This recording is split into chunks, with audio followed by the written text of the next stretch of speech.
숲과 농장, 새들의 노랫소리로 둘러싸인 작은 마을 도레미. 그곳에서 한 아기가 태어났어요. 이름은 잔. 지프로 된 지붕 아래 돌로 지어진 작은 집에서 진흙이 가득한 마당을 뛰어다니며 살았어요. 잔은 아주 특별한 걸 가지고 있었어요. 바로 상냥함으로 가득한 마음, 조용한 용기였죠. 13살이 되었을 무렵 잔은 많은 것을 겪었어요. 프랑스는 전쟁으로 갈기갈기 찢기고 있었죠. 사람들은 평화를 위해 기도했지만 아무것도 바뀌지 않았어요.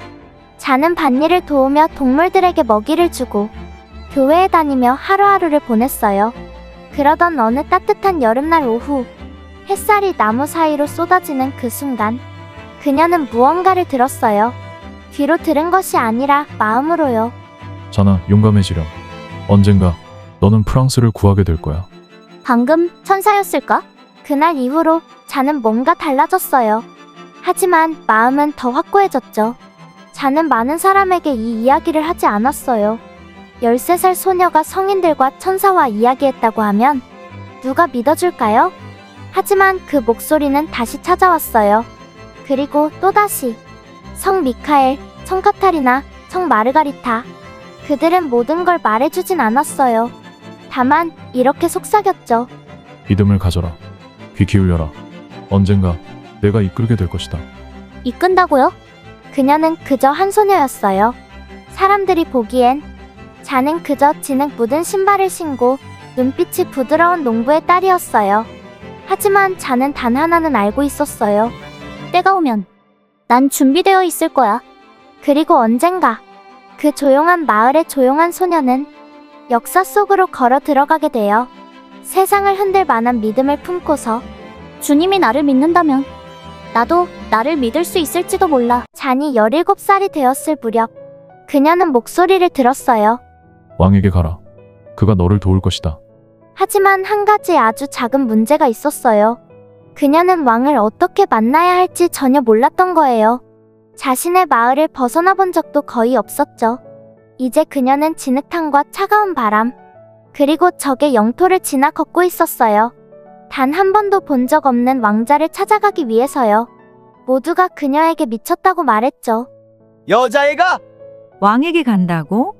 그녀는 마침내 프랑스 왕자 도팽이라고 불리는 이가 머무는 신홍성에 도착했죠. 사람들은 그녀를 속이려 했어요. 그녀가 정말 신이 보낸 자인지 시험해보려고 진짜 도팽을 평범한 사람처럼 꾸미고 다른 남자를 왕좌에 앉혔죠. 모두가 기다렸어요.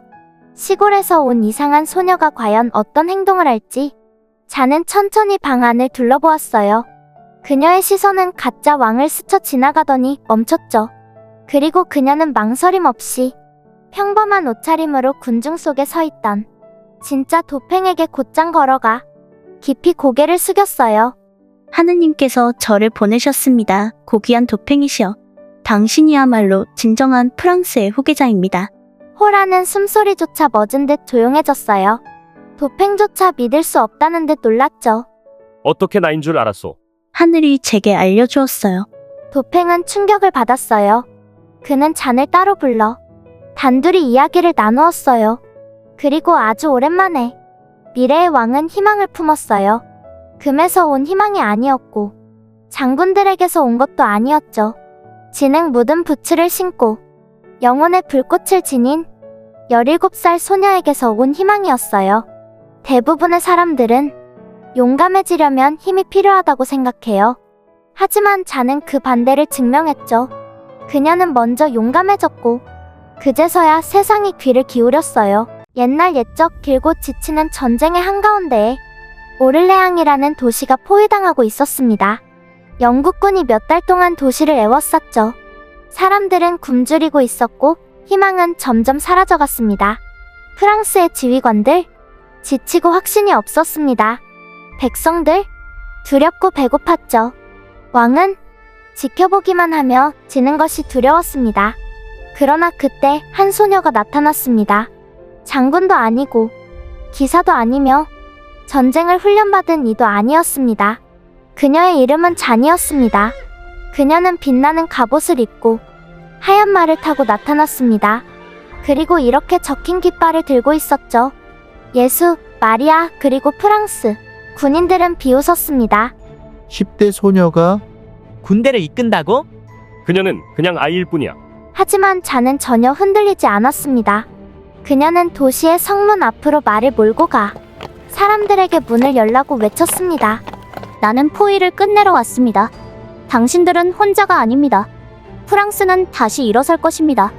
다음 날 아침, 자는 선두에 서서 돌격을 이끌었습니다. 화살이 연달아 그녀를 스쳐 날아갔지만 그녀는 멈추지 않았습니다. 강을 건너고 군사들을 다시 모아 세웠으며 싸우기 전 기도하라고 말했습니다. 그녀는 우리가 이길 수 있다고 믿어요. 그렇다면 우리도 이길 수 있을지도 몰라요. 그들은 하나씩 영국군의 요새를 공격해 나갔습니다. 잔이 깃발을 들어 올릴 때마다 프랑스군은 더욱 용감히 싸웠습니다. 심지어 그녀가 부상을 당했을 때조차 어깨에 화살을 맞고도 그녀는 다시 일어났습니다. 아직 끝나지 않았어요. 전진하라. 그리고 마침내 전투가 시작된 지 8째 날, 영국군은 퇴각했습니다. 포위는 끝났고 오를레앙은 해방되었습니다. 사람들은 환호했고 병사들은 눈물을 흘렸습니다. 한 명의 10대 소녀가 손에 칼 하나 없이 오직 가슴 속 믿음만으로 훈련받은 남자들도 해내지 못한 일을 이루어냈습니다. 잔이 승리한 건 그녀가 가장 강했기 때문이 아닙니다. 그녀는 아무도 믿지 않을 때조차 스스로를 그리고 자신의 믿음을 끝까지 믿었기 때문에 이긴 것입니다.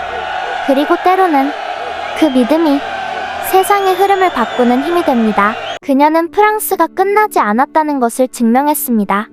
하지만 그녀의 임무는 끝나지 않았습니다. 그녀는 이렇게 말했어요. 우리는 왕을 대관해야 해요. 랭스에서요. 그게 하늘의 뜻이에요. 왕의 대관식이 열리는 도시 랭스는 적진 한가운데에 있었죠. 적지 한복판을 행군하자고.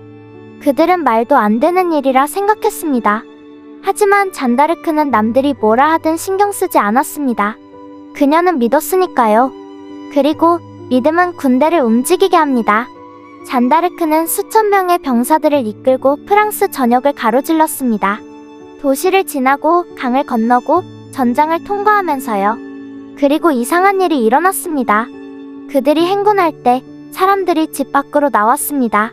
싸우기 위해서가 아니라 응원하기 위해서였습니다. 신의 가호가 함께하시길 잔다르크. 비브잔, 비브라 프랑스. 도시들은 성문을 열었고 병사들은 그녀의 군대에 합류했습니다. 심지어 왕도 그녀를 따르기 시작했습니다. 1429년 7월 황금빛 여름 아침, 잔다르크는 랭스의 위대한 대성당에 들어섰습니다. 그녀 곁에는 멋있는 도팽, 샤를이 함께 있었습니다. 나팔 소리가 울려 퍼졌고 공기에는 촛불과 장미 향이 가득했습니다. 대주교가 앞으로 나섰고 왕관이 들어 올려졌습니다. 내가 자격이 있는 것 같소. 폐하께서는 선택받으셨습니다. 왕관이 그의 머리 위로 내려졌고 그 순간 프랑스는 다시 왕을 얻게 되었습니다.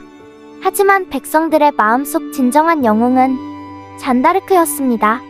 그녀는 권력을 원하지 않았고 재물을 탐하지도 않았습니다. 그녀가 원했던 건 오직 이 순간이었습니다. 나라가 다시 일어서는 것, 왕이 즉위하는 것, 그리고 희망이 돌아오는 것. 랭스로 향한 여정은 단지 왕관을 위한 것이 아니었습니다.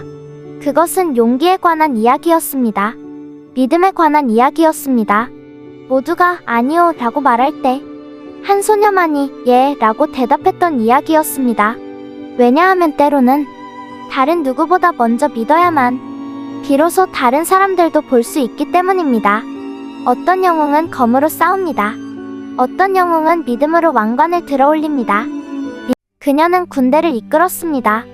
포위당한 도시를 해방시켰습니다. 왕의 대관을 도왔습니다. 그리고 이 모든 일을 19세가 되기도 전에 해냈습니다. 하지만 1430년 또 다른 도시를 지키기 위해 말을 타고 가던 중 잔다르크는 말에서 떨어졌고 영국과 동맹을 맺은 부르고뉴 군에게 붙잡혔습니다. 그들은 한 소녀를 본 것이 아니었습니다. 그들이 본 건 상징이었죠. 그리고 상징은 위험합니다. 프랑스 루앙의 차가운 석조 방 안에서 잔다르크는 긴 로브를 입은 신문관들 앞에 앉아 있었습니다. 사제들, 귀족들, 권력을 쥔 남자들. 그들은 그녀의 이야기를 들으려 하지 않았습니다. 오히려 그녀의 말을 왜곡하려 했죠. 정말로 하늘에서 들리는 목소리를 들었단 말인가? 전 들었습니다. 지금 당신의 목소리를 듣듯이 분명하게요. 그들은 그녀를 이단자라고 불렀습니다. 거짓말쟁이라고, 심지어 마녀라고도 했습니다. 하지만 무슨 말을 들어도 잔다르크는 자신이 누구인지 부정하지 않았습니다. 저는 이 일을 위해 태어났습니다.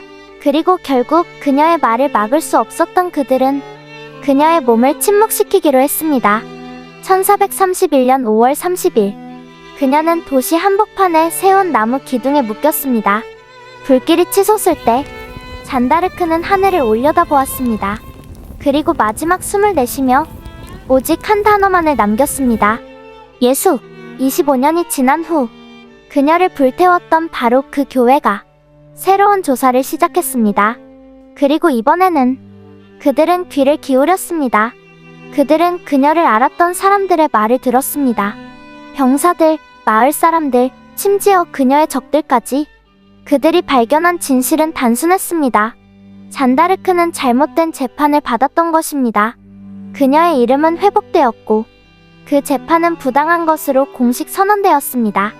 그녀의 기억은 더 이상 수치가 아닌 영예로 남게 되었습니다. 하지만 그때는 이미 잔다르크는 이 세상에 없었습니다. 수세기가 흘렀지만 잔다르크의 이야기는 사라지지 않았습니다. 그녀는 전설이 되었습니다. 영웅이 되었고 두려움 앞에서도 용기를 잃지 않는 상징이 되었습니다. 그리고 1920년 천사의 목소리를 들었던 소녀, 세상의 불꽃을 밝혔던 소녀, 잔다르크는 가톨릭 성인으로 선포되었습니다. 더 이상 죄수가 아닌 이제는 수호자가 된 것입니다. 하지만 그녀가 끝까지 흔들리지 않았기에 세상은 마침내 그녀의 편에 섰습니다. 그녀는 우리에게 가르쳐 주었습니다. 옳은 일을 위해 싸우기 위해 반드시 칼이 필요한 것은 아니다라고요. 단지 하나의 목소리, 그리고 그 목소리를 낼 용기면 충분하다는 것을. 진실은 불에 탈 수는 있어도 결코 사라지지 않는다는 것. 인지스토리 여러분의 좋아요, 구독은 힘이 됩니다.